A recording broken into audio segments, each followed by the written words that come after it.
ለመጨረሻው ነብይ የወረደች የመጨረሻዋ ዋህይ በዱንያ ላይ አላሁ ሱብሓነሁ ወተዓላ ለፍጥረታቱ ሁሉ ያስተላለፈው የመጨረሻው ንግግር ረሱላችን ሰለላሁ ዐለይሂ ወሰለም ዱንያን ለመሰናበት 9 ቀናት ሲቀራቸው የወረደች የመጨረሻዋ የቁርአን አንቀጽ ተአምረኛዋ አያ ቁርአን ለሰው ልጆች ሂዳያን እንዲሁም መድህንን የያዘ ብርሃናማ መለኮታዊ መጽሐፍ ነው። የህይወት መመሪያ መንሃጁል ሐያትም ነው። አላሁ ሱብሓነሁ ወተዓላ በዚህ መጽሐፉ ተራ የነበሩ ህዝቦችን ከፍ አድርጓል፣ በእርሱም አመፀኛ የነበሩ ህዝቦችን አዋርዷል። ይህ ታላቅ መጽሐፍ የታላቁ ነብይ ሰለላሁ ዐለይሂ ወሰለም ታላቅ ተአምርም ነው። ታዲያ ጌታችን አላሁ ሱብሓነሁ ወተዓላ ይህንን ኢቅራ ወይንም አንብብ በማለት የጀመረውን ተአምረኛ መጽሐፍ በምን ዘጋው?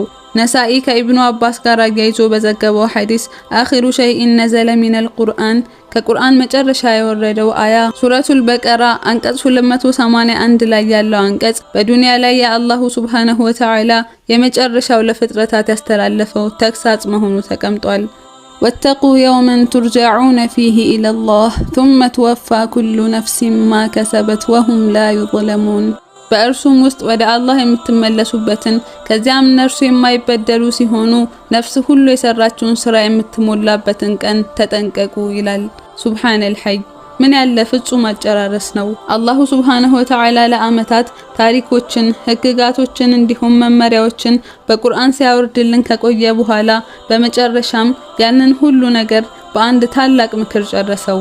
ወተቁ የውመን ቱርጀዑነ ፊሂ ኢለላህ አላህን የምትገናኙበትን ቀን ተጠንቀቁ አለ። ቁርአን ከአንዲት ሱራ ውጪ ሁሉንም ሱራዎች ቢስሚላሂር ረህማኒር ረሂም በአላህ ስም እጅግ በጣም አዛኝ እጅግ በጣም ሩህሩህ በሆነው በማለት ይጀምራል። ከሙሉ ቁርአን መውረድ በኋላ የመጨረሻዋን አንቀጽ ደግሞ ወደኔ የምትመለሱበትን ቀን ተጠንቀቁ ብሎ ይጨርሳል።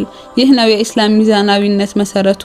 አልኸውፍ ወረጃ ተስፋና ፍራቻ፣ ምህረትና ኃላፊነት። እነዚህን ሁለቱንም ሳንለቅ ከያዝን ያኔ በቀጥተኛው መንገድ ላይ ቀጥ ብለን መጓዝ ይቻለናል። አላሁ ሱብሓነሁ ወተዓላ እንዲህ እያለ ይመስላል። የአደም ልጆች ሆይ እኔን ለመገናኘት ተዘጋጁ።